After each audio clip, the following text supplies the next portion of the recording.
bom dia para todos, muita alegria, muita felicidade, que é o que o Amarte deste ano quer trazer para todos vocês.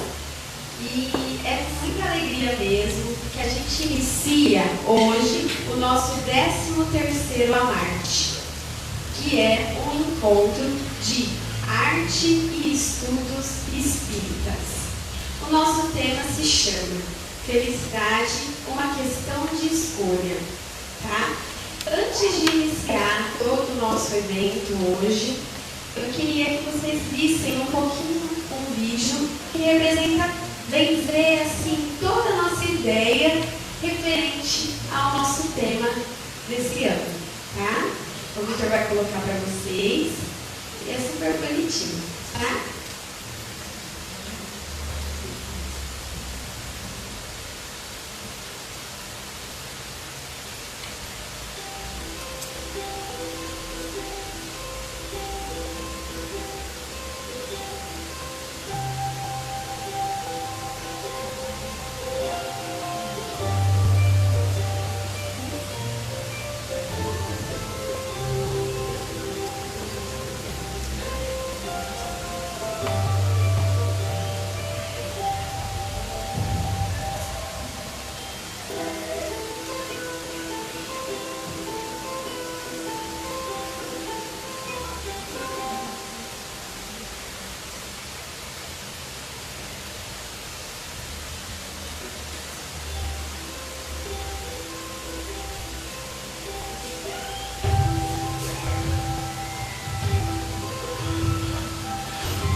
Esse vídeo representa um pouco não somente do tema deste ano, que é felicidade, mas também dos outros que quem participou, né, do nosso Amarte vai lembrar, que foram o tema fé, o tema da semente, da gente plantar o bem em qualquer coração e tudo mais. Agora, pessoal, eu ia chamar o Carlos, nosso amigo aqui do Domingo da Manhã, para poder fazer a prece para a gente e logo a gente chama o nosso palestrante, tá?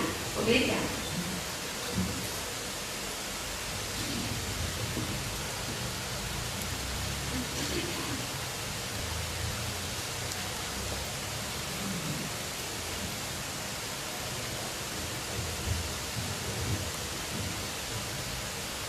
Bom dia a todos.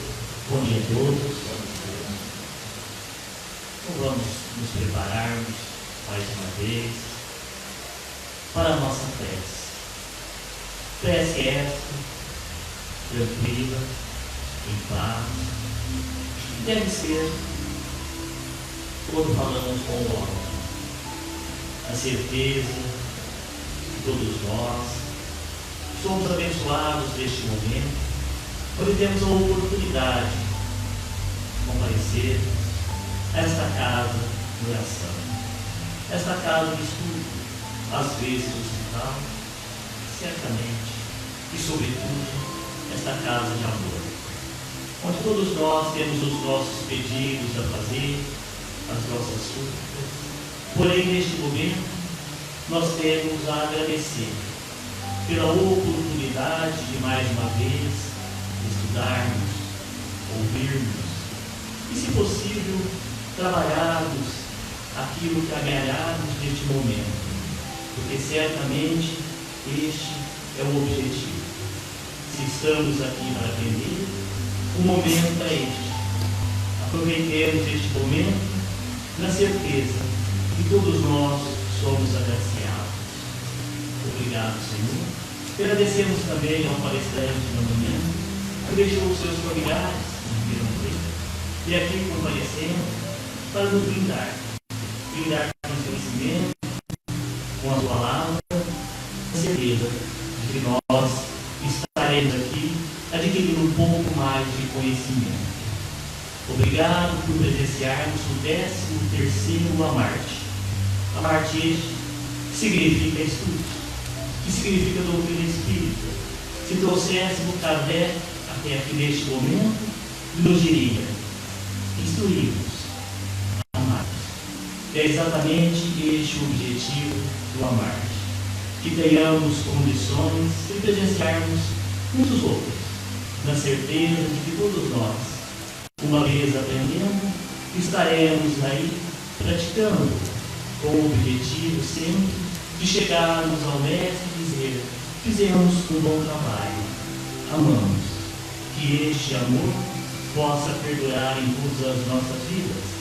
E por isso, Senhor, te pedimos, esteja conosco hoje e sempre, e assim seja.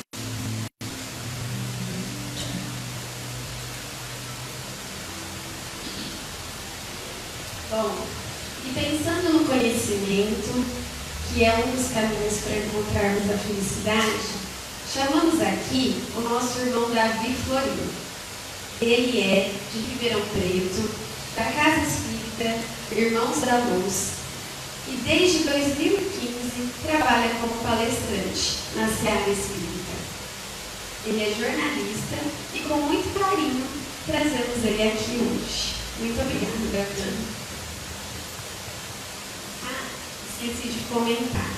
O tema que ele vai tratar hoje se chama A Felicidade Não Entra em Portas Fechadas. Bom dia a todos. É um prazer imenso estar aqui hoje, tendo recebido este convite para fazer a palestra e para falar sobre a felicidade. Todos nós encontramos em algum momento da vida dificuldades para encontrar a felicidade.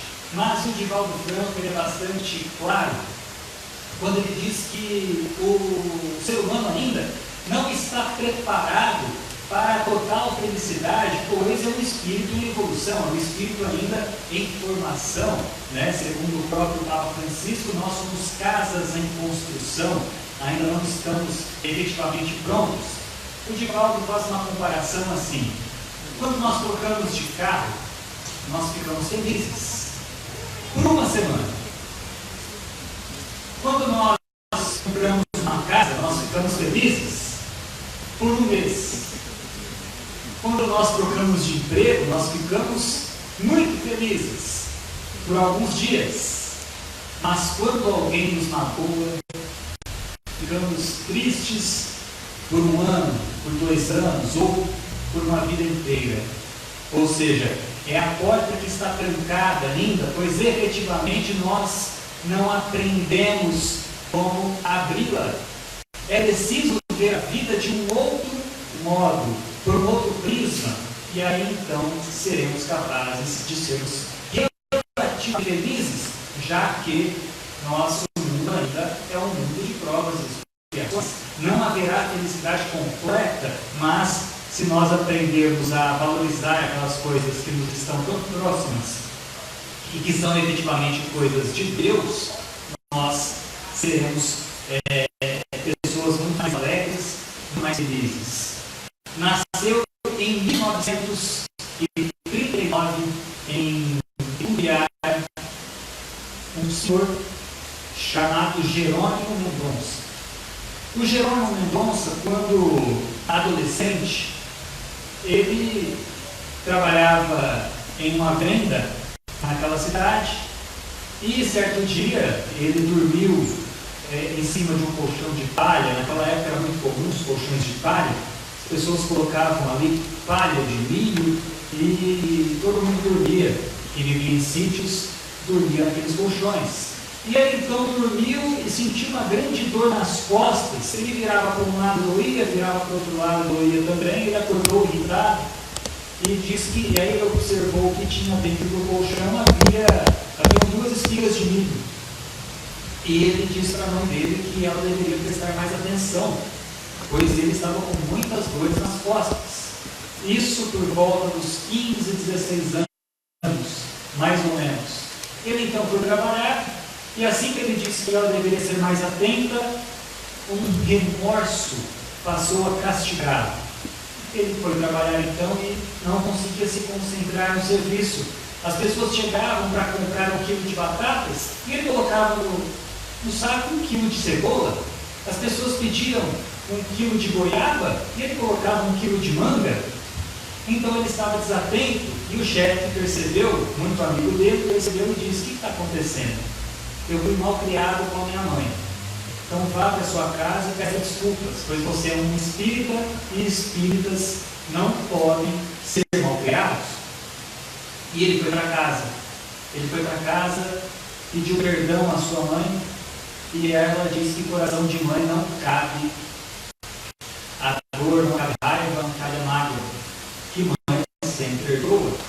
E então ele ficou tomado de remorso, de tristeza, e aprendeu uma doce lição, pois ele daria tudo para voltar no tempo e poder pelo menos virar para um lado ou virar para o outro lado durante as noites, mesmo com alguma dor, pois para ele a verdadeira felicidade era poder virar para o lado, era poder dormir de bruços e etc. Por quê, pessoal? Porque o Jerônimo, ele na adolescência ainda começou com um problema na coluna, e o problema foi se agravando, e aquele jovem então passou a depender primeiro de uma muleta, depois de um andador, depois de uma cadeira de rodas, por fim, não conseguia mais virar para nenhum lado, pegou os movimentos de todo o corpo, e por vezes a dor era tão forte na coluna que radiava para a região do tórax, e a sua mãe e os seus amigos precisavam colocar sacos de cimento sobre o peito daquele jovem para que ele pudesse dormir. Essa lição está no livro Crepúsculo de um Coração, escrito pelo próprio Jerônimo enquanto encarnado. O tempo passa e, além daquela condição de espírito impossibilitado de se mover, ele também passou a ter problema de glaucoma. E de uma vista, depois atingiu a outra, ele ficou completamente na escuridão. Isso durante décadas, já encarnou somente aos 60 anos. E então, na condição de espírito que não enxergava, que não se movia, ele passou a se interessar muito pela doutrina espírita, pois a doutrina espírita traz um grande alento para a alma, que é o tudo paz. Afinal de contas, somos espíritos imortais. Segundo André Luiz, um século é um dia. Se um século é um dia, o que são poucas horas de sofrimento? Que na realidade não passa de resgate de um passado que nós provocamos. Então, ele, atento a isso, passou a pedir que a mãe lesse livros espíritas para ele. Os amigos também liam muitos livros para ele, e ele passou a decorar aquelas lições, a se mediunizar cada vez mais, e então sentir uma necessidade de trabalhar. Ele aprendeu que a resignação dinâmica é algo fabuloso e que pode nos ajudar em relação ao futuro, eu explico depois. Ele passou então a fazer palestras espíritas, mas como um espírito de cama poderia fazer isso? Havia todo um trabalho dos amigos, um trabalho da mãe do Jerônimo, que o colocava na cama. Eles conseguiram uma cama hospitalar e colocavam essa cama em cima de uma perua Kombi, e essa perua Kombi percorria os centros espíritas. Os amigos ajudavam a colocar essa cama na perua Kombi e a descê-la, levando até o salão. Lá eles inclinavam um pouco a cama, ele ficava como hospital, e ele conseguia então fazer as palestras. Ele trabalhou tanto, mas tanto, e ele era tão feliz, que ele fazia piada de si mesmo, ele aceitava a sua condição, ciente de que tudo passa, e ele então passou a ficar conhecido como o gigante de água. Hoje, quantas vezes nós sofremos um problema de unha encravada e nos rebelamos contra Deus? Temos um problema, uma gastrite, e nos revoltamos. Temos uma dor de cabeça que não passa, e nos revoltamos. Ficamos indignados com pequenos problemas, nos revoltamos, sendo que aquela alma que o próprio Chico o reverenciava em função de toda a sua grandeza espiritual. O Divaldo diz que a resignação dinâmica, ela funciona do seguinte modo: nós devemos, principalmente na condição de espíritas, aceitar as dores que nos chegam, pois tais dores, na realidade, numa aparente incoerência das palavras, tais dores são um remédio que nossa alma carece, que nossa alma precisa. Então nós devemos aceitar. Isso é resignação. Mas o que seria dinâmica? Dinâmica é trabalhar para anular as dores que nos estão direcionadas no futuro. O próprio Chico já dizia que nós temos dores engatilhadas. Hoje nós passamos por vamos imaginar, uma gastrite, mas daqui a 10 anos, isso faz parte da providência divina, né? Faz parte do caráter reencarnatório, e nós fizemos parte desse planejamento reencarnatório. Daqui a 10 anos nós temos um problema um pouco mais grave. Tal problema que não veio ainda pode ser anulado ou, pelo menos, minimizado de acordo com as nossas de hoje. Mas, para o Jerônimo, a grande felicidade, a verdadeira felicidade, é justamente poder se virar para o lado, dormir numa outra posição, ficar sentado ou ficar de pé. Aquela seria a grande felicidade para o nosso amigo. E ele deixou um grande legado para nos ensinar que de fato nós precisamos valorizar. Quantas e quantas vezes nós choramos no velório, mas nós não temos coragem de dizer que amamos os nossos entes enquanto estão encarnados? Quantas e quantas vezes nós choramos quando perdemos o emprego, mas não valorizamos tal emprego enquanto estamos nele? Quantas e quantas vezes devemos ser gratos por aquilo que a providência nos envia como acréscimo de misericórdia divina. Houve, nos anos 70, o nascimento de uma criança em São Paulo, na região de Guaianazes. No livro Carandiru, depoimento póstumo, ele adota o nome de Zeca. E o Zeca, ele durante anos viveu numa comunidade bastante carente, bastante humilde de São Paulo, e ele precisava realmente ajudar a sua existência em função do quê?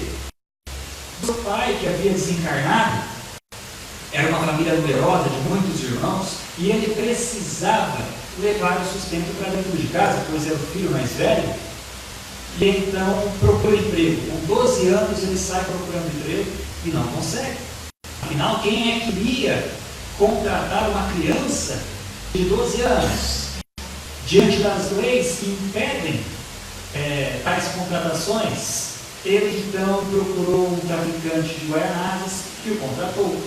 Ele passou a ser o que nós chamamos de aviãozinho, levava pequenas quantidades de drogas, era o testa de ferro do crime em São Paulo, daquela comunidade, pois se alguém fosse preso, não seria o grande traficante, seria ele. E ele passou então a fazer isso. E passou cada vez mais a sentir uma alegria, uma falsa alegria pelo poder, pois estava sendo respeitado em uma comunidade carente, onde as pessoas não são respeitadas, ele estava sendo respeitado. Conseguiu comprar um tênis de marca, uma roupa nova, levar o arroz e o feijão para a mesa, em função da droga, e aquilo foi mexendo com ele. Foi mexendo cada vez mais, e ele passou então a cometer crimes maiores em prol do crime, né? Em prol de sua posição no crime. Ele passou a sequestrar, ele passou a matar, e foi designado, e isso consta no livro, a ser o chefe do tráfico de drogas na região central de Ribeirão Preto no final dos anos 80. Para a família, ele estava trabalhando em uma grande loja, pois ele levava dinheiro em grande quantidade para São Paulo, mas ele não era o gerente de uma grande loja, mas sim o gerente de um crime que não parou de crescer cada vez mais. E ele então passou em Ribeirão a matar muita gente, segundo o livro, e no final dos anos 80, no comecinho dos anos 90, ele volta para São Paulo, e em Osasco ele é preso pela Polícia Civil, o DENARC, que o leva então para o Carandiru. E lá no Carandiru, pessoal, a gente aprende a lição que Emmanuel tão bem ensina quando diz que até sobre os túmulos nascem flores. Sim, ele era um espírito já tomado de remorso pelos crimes que havia cometido, mas diante dos bons serviços prestados ao crime, um outro traficante do Carandiru permitiu que ele conhecesse a filha de um outro preso e ele se apaixonou. Era aquela flor que estava achando sobre o túmulo. Ele estava conhecendo o amor no lugar mais incoerente que nós podemos citar, que é um presídio.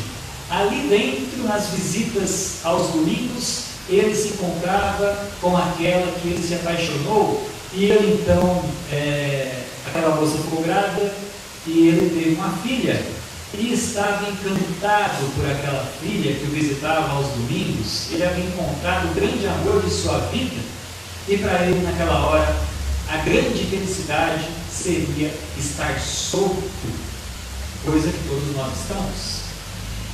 Ele desejava ardentemente sair daquele presídio, e para isso passou a colaborar com os dirigentes daquela cadeia, a passar informações sobre os outros presos. No entanto, um dos desejos, segundo o livro, do Estado de São Paulo, do governo estadual daquela época, era acabar com o PCC, no que eles imaginavam ser apenas uma pequena célula, mas na realidade não era. Então eles articularam para que houvesse um jogo de futebol entre presos e carcereiros, e houve uma rebelião num daqueles momentos em que um dos presos ele machucou um dos carcereiros, a briga começou e os outros presos começaram então a queimar colchões, aquela coisa toda que nós já ouvimos falar. A tropa de choque da Polícia Militar entrou no presídio, segundo ele narra no livro, e então eles colocaram aqueles presos todos no pátio e foram então fazendo uma chamada. Fulano ia para lá. Bertano ia para lá. Formaram-se duas filas e ninguém entendia o porquê, e uma dessas filas foi levada para o outro pátio, e naquele pátio os policiais teriam soltado os cães sobre aqueles presos, e aí nós conhecemos o fim disso. Foram 111 presos que foram violentamente mortos em 1991 em São Paulo. E ele, já desencarnado, aceita que ele deveria realmente ter aceitado a condição de espírito miserável, de espírito humilde, de espírito carente, pois há 2000 anos havia sido um senador romano muito cruel e endinheirado, que pelo dinheiro foi capaz de coisas absurdas, né? Um grande corrupto romano. Então ele precisava aprender, dentro da simplicidade, o amor. A vida lhe ofereceu isso, e através daquela doce criança, ele pôde se arrepender de todos os seus pecados, ou seja, estava a caminho de se redimir espiritualmente, e não faltariam oportunidades. Então nós estamos diante, pessoal, de situações que nós construímos para nós mesmos. Não existem vítimas, existem autores, e todos nós somos autores ou fomos autores de algo. Se hoje nós estamos dentro de um centro espírita, é porque nós, cientes de que nada é por acaso, precisamos muito mais do que possivelmente pessoas de outras religiões. Então nós precisamos deste contato com a doutrina que salva, que redime.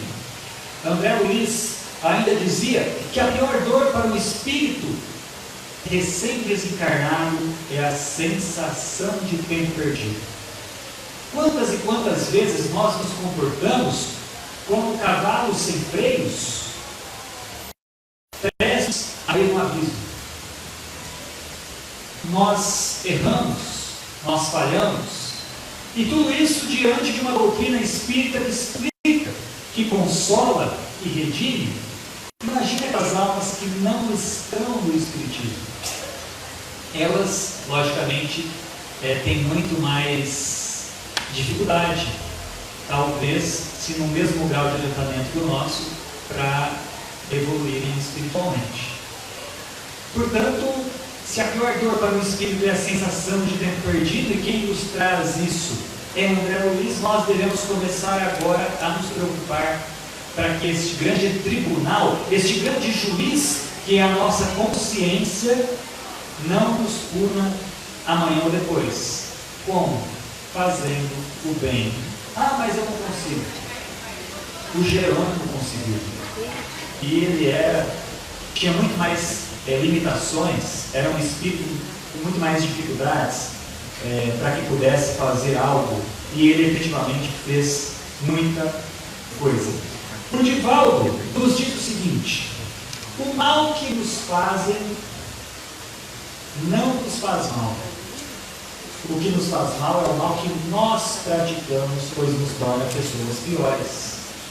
Então, o mal que o outro nos faz não tem importância. Não tem importância alguma, né? Existe até uma técnica para que a gente possa vencer essa mágoa, esse ressentimento que de fato adoece o espírito. Existe até uma técnica que nós podemos colocar em prática, e nós sabemos de antemão que o perdão é a mais difícil das caridades. Existe uma técnica que é simplesmente a gente acreditar que no futuro tal espírito que nos magoou, diante da afirmativa de André Luiz, que a pior dor para o espírito é a sensação de tempo perdido, tal espírito que nos magoou um dia sentirá necessidade de pedir perdão, tão logo se dê conta dos erros que cometeu. Então, se um dia aquele espírito nos pedirá perdão, por que não perdoarmos agora? Já nos livramos de um fardo terrível que de fato sobrecarrega os ombros, né? Nós sabemos que Deus, Ele manda o frio conforme o cobertor, mas essas provações voluntárias através da falta do perdão não é algo sadio. O próprio Bezerra de Menezes, ele diz o seguinte: todos nós temos o direito de não perdoar alguém. Aí perguntam para ele: como assim? Nós temos o direito de não perdoar alguém se nós formos espíritos perfeitos. Como nós somos, nós em algum momento vamos falhar. Então, quando alguém falhar conosco, nós também temos a obrigação moral de perdoar. Não se preocupe com o amanhã, viva um dia de cada vez. Essa é outra grande técnica para que a gente possa, de fato, abrir as portas para a felicidade.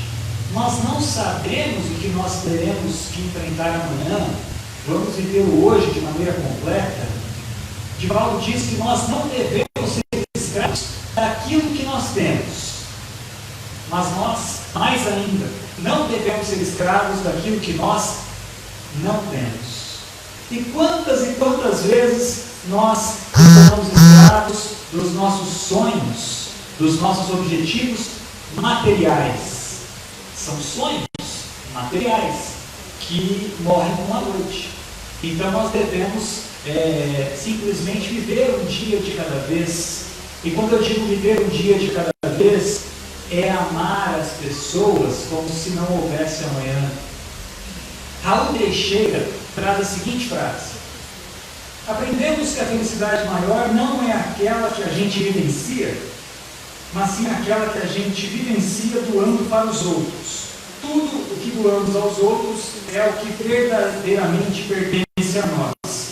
E o que tentamos guardar, reter, é o que nós perdemos. Muitas vezes nós perguntamos: como é que pode uma pessoa dar tanto a outro, esquecer-se de si mesma?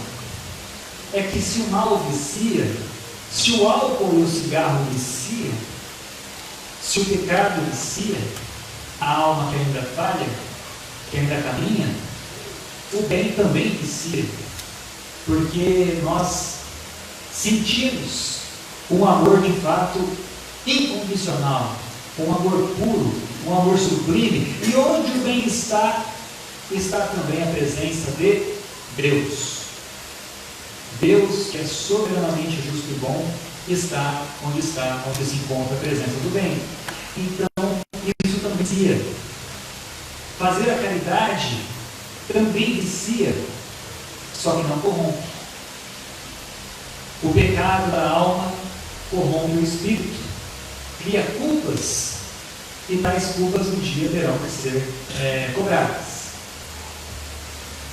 Diante dos nossos problemas, pessoal, que todos nós temos, nós não devemos mostrar a Deus o tamanho dos nossos problemas, mas mostrar aos nossos problemas o tamanho do nosso Deus.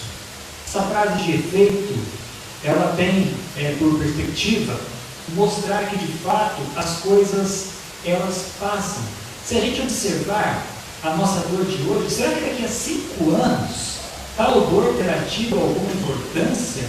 Ou tal dor ainda será valorizada por nós? A resposta é não, pois o ser humano vive um dia de cada vez no sentido involuntário, mesmo que ele não queira, ele vive um dia de cada vez. Então, o dor de hoje vencido, amanhã nós estaremos gozando da saúde e não do tumor. O resfriado de hoje, daqui a 5 anos nós nem nos lembraremos dele. Chico Xavier um dia estava bastante combalido, triste, pois foi diagnosticado com um problema no coração. Chico então estava triste. Emmanuel apareceu para ele e disse: Chico, está bem difícil trabalhar com você, meu amigo, porque você não consegue se concentrar nas tarefas, você não está mais conseguindo nos dar acesso a este contato em função da tristeza que tomou conta de você. Mas o que eu faço, irmão? Ele diz: escreva, pega um papel e uma caneta. Ele pegou o papel, a caneta, escreveu tudo, passa. Todos os dias à noite, ele ia até o criado mudo e lia aquela palavra, tudo passa. No dia seguinte, ele acordava e lia, tudo passa. E passou a se acostumar com aquela frase de que tudo passa. Logo, ele não tinha na mente mais nada. O próprio Jerônimo Mendonça, uma vez, também desenganado pela medicina, foi levado às pressas para Uberaba para que pudesse receber uma palavra amiga. Na realidade, ele já estava prevendo a morte próxima e ele queria se despedir de Chico Xavier. Ele foi até lá e disse: Chico, o médico disse que eu estou por um fio. medicina já me desenganou. Eu estou triste. Eu não consigo mais fazer absolutamente nada. Eu não sei o que será de mim. Só sei que a morte está próxima. Aí aparece Emmanuel e diz: Chico, diga para ele que no caso dele é um fio de aço, pois ele é um espírito trabalhador, é um espírito que ajuda as pessoas. Então, por mais que o seu corpo esteja fatigado, cansado, a morte não está próxima. E Chico disse aquilo para ele, ele ficou perplexo. Como assim? Aí o Chico disse: você só precisa vencer o que nós chamamos de síndrome do coitadinho. As pessoas falam: ai, coitadinho do Jerônimo. E o Jerônimo está aceitando então a condição de coitadinho. Assim que ele está a condição de coitadinho, não acreditar naquilo que as pessoas dizem, pois as pessoas de fato não sabem quanto tempo ele tem, ele então terá vida longa por muito tempo mais. E ele saiu, pensou naquilo, e as pessoas, mais uma vez, tadinho do Jerônimo. E tadinho não, tem muito tempo ainda pela frente. Ele venceu. No caso dele, era um grande fio de aço, porque ele praticava o bem, né? Emmanuel nos diz que toda vez que a providência divina nos procura no endereço exato de nossas faltas, para a cobrança das sentenças que nós lavramos contra nós próprios, de acordo com a lei de causa e efeito, se nos encontra em serviço ao próximo, manda a divina misericórdia que o pagamento seja suspenso por tempo indeterminado. Então, se nós estamos no caminho do bem, nós temos aí um álibi, né? O bem que praticamos em qualquer lugar é o nosso advogado em toda parte, conforme diz Emmanuel, e é de fato isso. Se nós praticamos bem hoje, nós ganhamos um mérito, e tais méritos atenuam as faltas que nós cometemos no passado. O espírito de Alcione é muito feliz quando diz o seguinte: isso consta no livro Renúncio: não temas a prova de purificação que te conduzirá à alegria na senda eterna. O cálice do remédio deve ser estimado por sua virtude curativa e não pelo gosto amargo que dura apenas alguns segundos. Como assim, pessoal?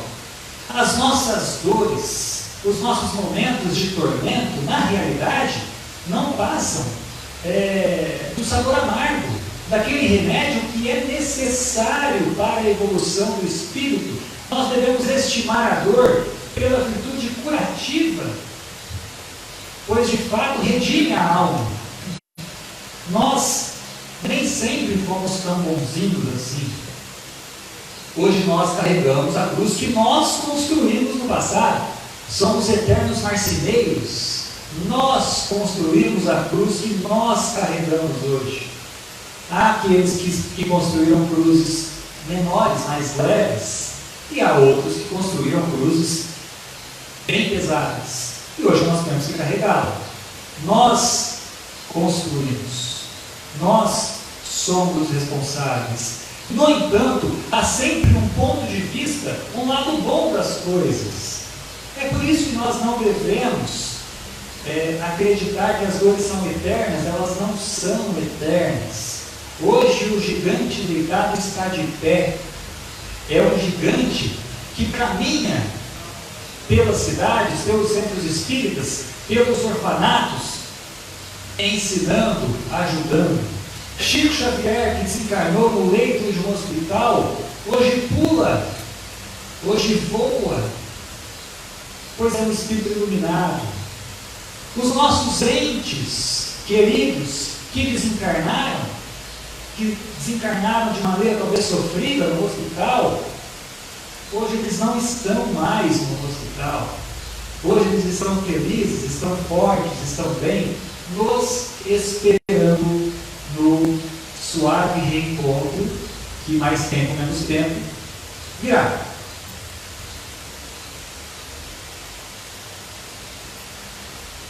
No livro dos Espíritos há a informação de que a felicidade na Terra é relativa ao nosso grau de adiantamento. Nós temos uma lição aqui é bastante importante para a gente entender que nada, pessoal, absolutamente nada é por acaso. Tudo, na verdade, não passa de um grande plano do Pai, para que o Filho evolua e chegue mais perto dele. Nos anos 30, começou a carreira política um brasileiro chamado Getúlio Vargas. E ele então foi colocado pelos espíritos na condição de vereador em Porto Alegre. E ele foi subindo, aquelas portas foram se abrindo, e ele foi tendo a vida facilitada pelos espíritos. Primeiro virou deputado, e depois alcançou o posto de presidente da República. Segundo livro, Getúlio Vargas em Dois Mundos, de Ivone Pereira, aquele espírito não alcançou a presidência da República, ele passou a ter um grande objetivo, que era se manter no poder. Ele realizou coisas incríveis para o país, mas a principal preocupação do Getúlio era, segundo a obra, se manter naquele poder transitório, mas para o espírito iludido, um poder que poderia, segundo ele, perdurar aí por muitos anos. E ele ficou 16 anos no posto. Ele ficou muito tempo na condição de presidente, até que alguns jornalistas passaram a persegui-lo. Um deles, um jornalista carioca, chamado Carlos Lacerda, passou a persegui-lo de maneira voraz, denunciando, trabalhando ferozmente para que Getúlio caísse, e um dia ele caiu. Caiu, não suportando, cometeu o suicídio com um tiro na cabeça. Do outro lado, ele se encontra com seu mentor espiritual. As pessoas mais jovens vão se lembrar, pois nos vestibulares, nos concursos, tal autor sempre está, que é Eça de Queiroz, o seu mentor espiritual, conhecido na espiritualidade como irmão José. E o irmão José, então, passou a descrever o que é que havia acontecido, pois Getúlio Vargas, ele acreditava ser vítima de uma grande perseguição política, de uma grande situação ruim, quando na verdade aparece para ele na tela mental sua encarnação no século XI, quando ele foi um rei na Europa, que a moda dos romanos conquistava territórios. E um dia, conquistando um território vizinho, ele trouxe o rei daquela província, então vencido, sem qualquer chance de revide, ele trouxe aquele rei para o seu castelo.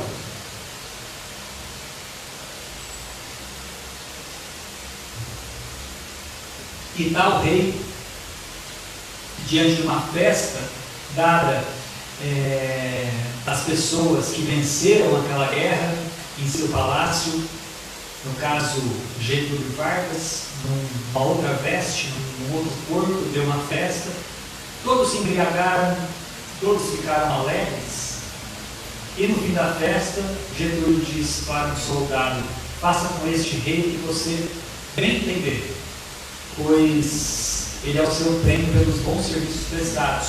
E aquele soldado, completamente alucinado, embriagado, sai daquele castelo como rei, algemado, amarrado, encapuzado, todo humilhado, e o leva para fora do castelo. Ele e os colegas batem bastante naquele rei e o atiram numa lagoa repleta de crocodilos. Imagine a cena. Os séculos passam e a misericórdia divina, a lei de causa e efeito, que não permite injustiças, devolve Getúlio Vargas em Porto Alegre, e aquele rei vencido renasce no Rio de Janeiro, e um dia os dois se reencontrariam, pois ele era jornalista que por algum motivo detestava Getúlio Vargas. Então nós estamos diante do nosso passado, nós encaramos o nosso passado hoje no nosso presente.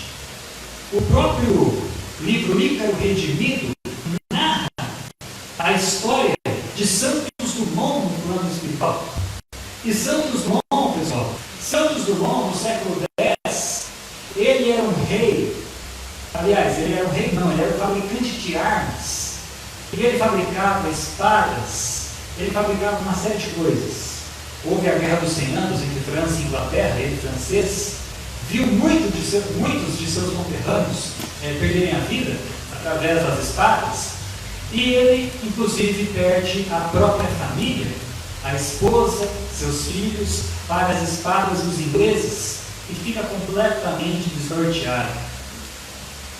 Foi a noite mais escura de sua existência naquele ano. Ele então, num impulso, ao invés de perdoar e seguir outro caminho, ele decide fabricar ainda mais armas. E ele foi o inventor do que nós conhecemos hoje por canhão. Os canhões que estão nas praias, espalhadas pelo Brasil e pelo mundo, mirando os oceanos, tais canhões, quem inventou foi Santos Dumont, segundo o livro Ícaro Redimido. O tempo passa e ele reencarna. Ele reencarna como o padre Bartolomeu de Gusmão. Tal padre, muito cedo saiu do Brasil, foi para Portugal, e ficou muito amigo de Dom João V. Dom João V, pessoal, era conhecido por seus impulsos. E ninguém entendia como um simples padre poderia frequentar ali a grande corte, a fazer parte da realeza. Ele era um simples padre. E isso começou a causar um ciúme dos outros padres, dos outros freis, dos outros catedráticos portugueses. E então nós descobrimos que na realidade Santos Dumont ele aliciava as freiras para que aquele rei pudesse dormir com elas. Então logo passou a participar daquelas orgias. O tempo passa e aquele espírito que já estava endividado pelo século X, pelas matanças que ele provocou e ajudou a provocar, ele se endivida ainda mais. Afinal de contas, ele havia feito mau uso de suas energias sexuais. Porém, Deus não falha, e ele renasce na pele de Santos Dumont. E muito cedo, isso a história não conta, mas o livro Ícaro Redimido conta, ele era alguém muito complexado, com complexo de inferioridade. Ele não aceitava sua condição física, pois ele tinha má formação do órgão sexual, não podia ter filhos. Logo aquilo começou a corroê-lo, e quando o avião foi usado pelos americanos na Primeira Grande Guerra, após ele receber o voto de confiança dos americanos de que o avião seria usado para salvar vidas e não para tirar vidas, para levar suprimentos e não bombas, ele então vê que aquele avião que ele inventou foi a gota d'água que fez volta para a e então, mais uma vez, comete o suicídio.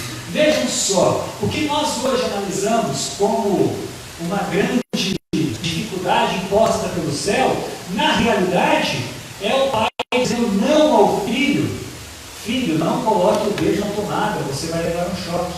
Ele levou 2 choques, e então voltou sem o dedo, para que não pudesse colocar o dedo na tomada, ou seja, não pudesse ampliar as faltas que ele havia cometido, pois se ele tivesse um corpo sadio, um corpo perfeito, possivelmente cairia de novo no mesmo erro. Ou seja, tudo não passa de acréscimo de misericórdia divina. As nossas dores de hoje, pessoal, elas têm relação direta com o que nós provocamos no passado, com o que nós praticamos no passado. Nós somos espíritos delituosos, fomos delituosos, hoje estamos pagando pelo que nós praticamos. Nós temos a condição moral de aliviar as dores futuras. Temos uma outra história para contar aqui. Chico Xavier tinha um irmão, José Xavier. José Xavier, ele era um grande auxiliar do Chico, pois o Chico, funcionário público ainda em Pedro Leopoldo, ele passou a ser, o chefe passou a persegui-lo no trabalho, não aceitando que tais pessoas assim com tanta frequência para pedir ajuda ao Chico, pois de fato ele era funcionário público, Ministério da Agricultura, e muita gente procurava o Chico para pedir conselhos, e o chefe começou a se incomodar. E o Chico então disse para o irmão: meu irmão, receba essas pessoas que me procuram no serviço durante o dia, à noite eu vou para o centro e eu recebo as demais, tudo bem? Tudo bem. Durante 11 anos, guardei este número, durante 11 anos aquele espírito bondoso, José Xavier, o irmão do Chico, recebeu as pessoas com qualquer enfermidade física ou moral, e então passou a dar aquele atendimento fraterno. O tempo passa, 11 anos depois, o irmão do Chico sofre de um AVC e fica de cama. Os familiares do Chico: Chico, por favor, peça ao Dr. Bezerra de Menezes para que leve o nosso irmão, aliás, o seu irmão, ou que devolva o seu irmão em condições perfeitas. E o Chico: eu não posso pedir isso aos espíritos, mas eu vou.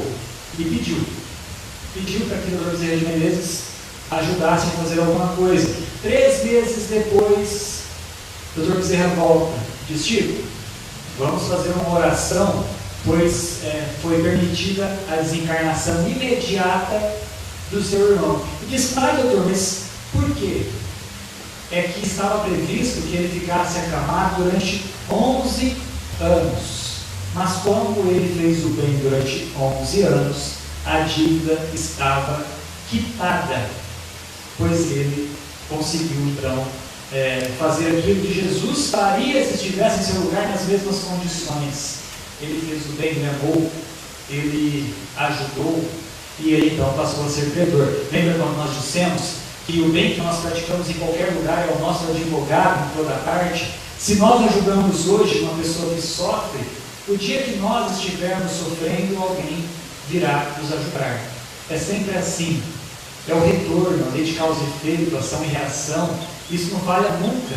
Isso nunca falha. E nós temos que ter consciência de que as coisas realmente elas acontecem. Né? A felicidade, pessoal, portanto, nós devemos saber que as coisas passam. As dores de hoje, elas estão contadas. Elas vão passar. Nós devemos encher nosso peito de luz para aceitar essa dor que redime, pois nós estamos aqui em transição, de passagem. Nós iremos embora em condições muito melhores do que quando chegamos, mas dia menos dia nós iremos embora em condições muito melhores do que quando chegamos. Eu conto agora uma história pessoal, uma história particular, porque vem a calhar com esse tema que é importante. Em 2005, eu, já na faculdade, eu enxergava muitos vultos, muitas sombras nas paredes.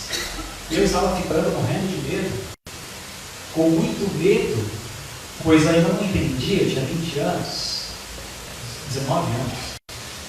E aquilo me causava um grande pavor, um grande medo. E então, os dias foram passando, a presença de vultos foi aumentando, e eu fui então até uma médium, uma amiga nossa. Aliás, antes disso eu tive um sonho, eu sonhei o que nós chamamos de desdobramento. Eu estava na porta do quarto, olhando a parede, na parede havia uma sombra, e apesar de ser uma sombra, eu consegui identificar ali 2 coisas: chapéu de cowboy e um cinto de fivela. E eu fui então no dia seguinte até essa médium, uma amiga nossa, e disse: dona Hilda, não volto em centro espírita nunca mais. Por quê? Disso. Estou sonhando com gente que já foi embora, estou sonhando com sombras. Como é que era essa sombra? E eu citei para ela, eu disse: é o seu avô. E o meu avô realmente amava Barretos, adorava Barretos, e sempre estava usando o chapéu e o cinto. Mas mesmo assim, fui mais uma sessão, né, para que ele fosse encaminhado, E depois fiquei 3 anos sem pisar em um centro espírita, tamanho era o pavor que eu estava sentindo em relação àquilo. Em 2010, 2009, 2010, eu tive cólicas renais. Quem já teve sabe o quanto é horrível. Você não consegue, de fato, virar nem para um lado nem para o outro. É uma coisa horrível, né? E procurei no centro espírita para fazer as cirurgias espirituais, inclusive com o mesmo pessoal que hoje montou um outro centro, esse centro que eu frequento. Fiz as cirurgias espirituais, os médicos já queriam fazer a cirurgia da terra, eu deveria ter feito, não fiz, mas fiz a cirurgia espiritual e 4 meses depois voltei e não havia, nós vimos, não havia mais nenhuma pedra. Todas elas desapareceram, eram 7 pedras, todas sumiram de uma hora para outra. Milagre? Milagre.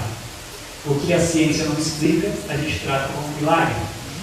E eu tive 8 anos para estudar o Espiritismo, para trabalhar o Espiritismo, para viver o Espiritismo, para estudar realmente o Espiritismo. Aí começaram a fazer as palestras e tal.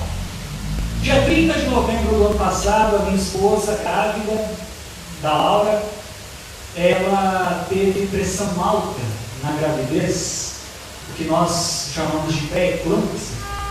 Começou com uma dor na nuca, eu saí do trabalho cortando o trânsito ali a 100 por hora para chegar no hospital, e no hospital ela recebeu o medicamento na veia, voltou para casa, no dia seguinte teve outra vez dor de cabeça, nós fomos para o hospital, a pressão estava 16/2, e no sábado não teve nada, mas já estava bastante inchada, com 23 semanas de gravidez, e lá no hospital, então, numa segunda-feira, uma madrugada de domingo para segunda, ela ficou internada, praticamente ali 1 semana, internada em função da pressão, que já estava 17/12, e não baixava. E mulheres grávidas não podem tomar remédio, o Aldomete, por exemplo, que baixa a pressão, pois contamina o leite em um eventual caso de amamentação. Então, ela tomava remédios alternativos e aquilo não estava ajudando.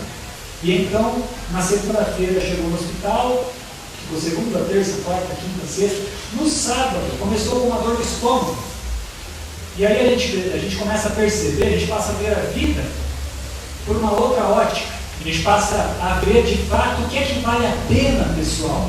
Eu conto isso para que todos reflitam de que fato a vida ela tem um significado muito maior das preocupações do dia a dia, que o trabalho, enfim, os nossos problemas particulares, que nós julgamos que são problemas, na verdade não são. Ela começou com uma dor de estômago, tomou uma série de remédios e aquilo não sarava, e então começou a delirar. Mediu uma pressão 22/12. Começou a delirar, enrolar a língua, teve que fazer a cesárea. E ela fez a cesárea. Minha filha nasceu com 412 gramas no sábado e infelizmente viveu 48 horas, desencarnou, e foi uma barra pesada para a gente, porque por mais que sejamos espíritas, a gente, claro, acredita no futuro, aceita as dores, mas se despedir de alguém não é fácil, isso para ninguém. E aí a minha esposa foi para o hospital, ainda por conta da pressão, com aquela cesárea, e ficou no hospital segunda, terça, quarta, quinta, sexta, sábado e domingo, na UTI do Hospital São Paulo, lá em Ribeirão, para conseguir controlar a pressão. E controlou a pressão, está bem, e hoje está grávida de novo, de mais uma menininha. Então, quer dizer, a gente sabe, isso eu conto mesmo, que naquele momento, a grande felicidade para mim, o que era? É ter mais um dia com a minha esposa, era ter mais um dia com a minha filha. A grande felicidade para mim era não ter carregado aquele caixão até o túmulo, com 2 dias de vida. A grande felicidade para mim era ter mais tempo com as pessoas que eu amo. Então, são essas pessoas que nós temos que valorizar. Aquilo que nós enfrentamos, e de fato enfrentaremos, muitas vicissitudes em função daquilo que nós praticamos no passado, nós devemos aceitar com gratidão. Felizmente, nosso Papai do céu está nos ensinando alguma lição, está nos fazendo vencer uma dívida, e nós venceremos tais dívidas. E hoje a gente aprende mais uma lição de que a felicidade não entra em portas trancadas, mas quando a porta está aberta, nós passamos a viver um dia de cada vez. E hoje, para mim, a grande felicidade é poder beijar aquela barriga e daqui a pouco morder aquele pezinho, que é, sem dúvida, uma coisa que a gente quer realmente muito. Então, esta é a grande felicidade. Felicidade não está no dinheiro, a felicidade não está na conquista de bens materiais. Isso tudo é ilusão, é distração para o espírito. A grande felicidade não está em julgar o outro, dizer que nós somos melhores que os políticos, por exemplo, que praticam corrupção. A grande felicidade é ter o prazer de dizer à pessoa que está ao nosso lado o quanto nós a amamos, o quanto nós somos felizes ao seu lado.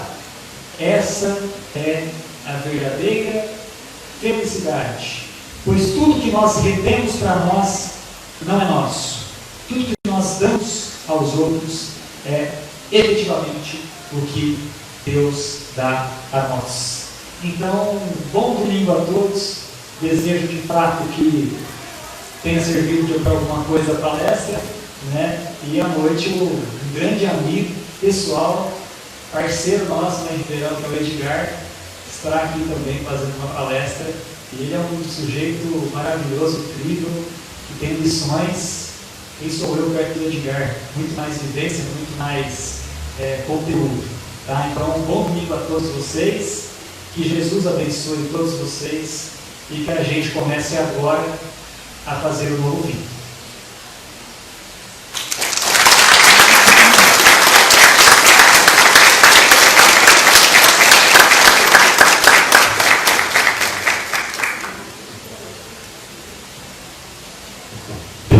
Bom, gente, a gente fica muito feliz de ter o Davi aqui conosco, ensinando nós todos que devemos abrir as nossas portas, não deixar as nossas portas fechadas diante da nossa vida, das contrariedades, para assim poder encontrar felicidade. Só assim a gente vai conseguir. E eu fiquei muito feliz hoje de manhã, na hora que a gente encontrou o Davi, né? Ele falou assim: nossa, você chama Larissa? Minha filhinha vai te chamar Larissa também, né? Em março ela vai vir para nós, né? E eu falei assim: você sabe o significado desse nome, né? E ele falou assim: não sei. E eu falei assim: Larissa significa cheia de alegria. E que ela possa trazer toda essa alegria, essa felicidade na vida de vocês. Tá? E aqui a gente vai deixar um singelo presente para vocês. Não para vocês, mas para a Larissa, que vai vir trazer tanta felicidade, tanta alegria. Muito obrigada a todos. Hoje, com certeza, a casa trouxe muita energia positiva durante essa palestra. Não estaremos fazendo passe, mas podem ter certeza que todos estão agraciados pelas energias positivas da equipe espiritual. E agradecemos com muito carinho a presença de todos. Não percam hoje à noite o nosso amigo Edgar, que é de Ribeirão também, que vai estar falando sobre a felicidade que não é deste mundo. Tá? Muito obrigada e vão em paz. Que assim seja.